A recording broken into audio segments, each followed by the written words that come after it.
안녕하세요, 리바이버입니다. 이번 영상에서는 애프터블로우를 꼭 해야 하나라는 질문에 대한 답변입니다. 먼저 애프터블로우는 필수사항은 아니기 때문에 이번 영상에서 말씀드리는 것은 제 개인적인 경험을 토대로 말씀드리는 것이라는 것을 참고하시기 바랍니다. 먼저 애프터블로우는 자동차의 에어컨 부품인 에바포레이터에서 발생하는 수분을 건조해주는 기능입니다. 이 수분을 말려주지 않으면 곰팡이가 생기게 되고 곰팡이가 에어컨 냄새를 유발합니다. 이 기능은 보통 가정용 에어컨에도 들어가 있는데요. 전원을 끄고 나면 약 5분에서 10분 정도 에바포레이터를 건조하는 송풍 기능이 들어가 있습니다. 하지만 자동차의 순정 부품으로 적용된 것은 이번에 출시된 4세대 투싼 NX4부터입니다. 그마저도 하이브리드에서는 선택할 수 없는 옵션입니다. 그러니까 애프터블로우는 대부분 애프터마켓에서 부품을 구매해서 장착을 해야 하는 기능이라는 겁니다. 하지만 애프터블로우는 부품 가격부터 최소 10만원이고 시공 비용을 포함하면 최소 15만원 이상입니다. 최저가가 그러니까 제품에 따라서 20부터 30만원까지 정도 필요하다고 할 수 있는데 소비자에게 부담이 되는 비용인 것은 사실입니다. 하지만 저는 매년 에바 클리닝 서비스를 받는 비용 혹은 직접 에바 클리닝을 하는 수고로움을 생각한다면 애프터블로우가 충분히 가치 있는 작업이라고 생각합니다. 그리고 해야 한다면 신차의 경우 가급적 차량을 구매하고 바로 하는 것이 좋습니다. 이미 수분이 맺히고 곰팡이가 생긴 뒤에는 애프터블로우가 건조를 한다고 해서 곰팡이가 없어지는 게 아니니까요. 이미 곰팡이가 생겼다면 에바 클리닝을 받고 나서 바로 애프터블로우를 설치해 줘야 합니다.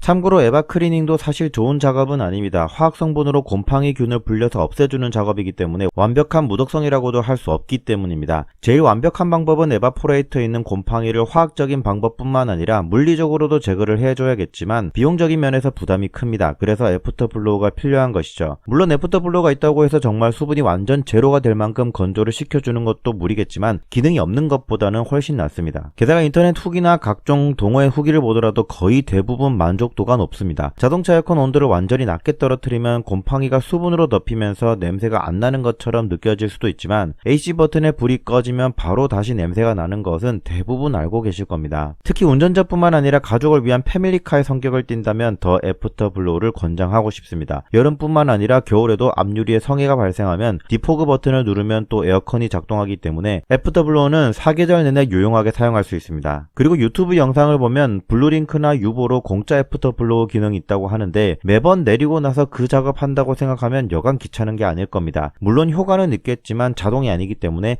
어쩌다 잊어버리게 되면 또 수분이 발생할 거고 제대로 건조가 안 되면 곰팡이가 생길 수밖에 없습니다. 그러니까 꼭 애프터블로우 설치를 권장합니다. 물론 우려하는 부분들도 있습니다. 애프터블로우에서 발생한 화재 그리고 충전으로 인해 발생하는 연비 저하 그리고 라디오 주파수 노이즈와 같은 것들이겠죠. 하지만 애프터블로우 화재의 원인은 역대급 폭염의 날씨에 그리고 애프터블로우의 배터리가 아니라 케이블의 내부 단선으로 쇼트가 발생한 것이었습니다. 정상적인 애프터블로우 제품은 대부분 고온에서의 전원 차단 기능이 들어가 있기 때문에 화재 발생 가능성이 거의 없다고 보는 게 맞습니다. 그리고 연비 저하 또한 블랙박스처럼 몇 시간 동안 작동하는 게 아니기 때문에 크게 떨어지지도 않습니다. 그리고 라디오 소리에 노이즈가 있었던 모델은 해당 모델의 문제였고 개선이 되었습니다. 만약 애프터블로우 때문에 노이즈가 발생했다면 제조사에 AS를 요청할 수 있고요. 마지막으로 애프터블로우를 설치하시려는 분들께 말씀드리자면 이렇게 차량 내부에 애프터블로우를 설치하게 되면 소음이 우려된다고 제품 전체를 부직포 테이프로 감아버리는 분들도 계시던데 절대 그러시면 안 됩니다. 애프터블로우 안에는 리튬 배터리가 들어가 있습니다. 배터리는 충전과 방전에서 열이 발생하는데 특히 에어컨을 자주 켜게 되는 여름철 더 많이 사용을 하겠죠. 그러면 배터리에서 발생하는 열을 냉각시켜줘야 되기 때문에 제조사는 냉각 성능이 좋은 소재를 사용해서 케이스를 만듭니다. 그리고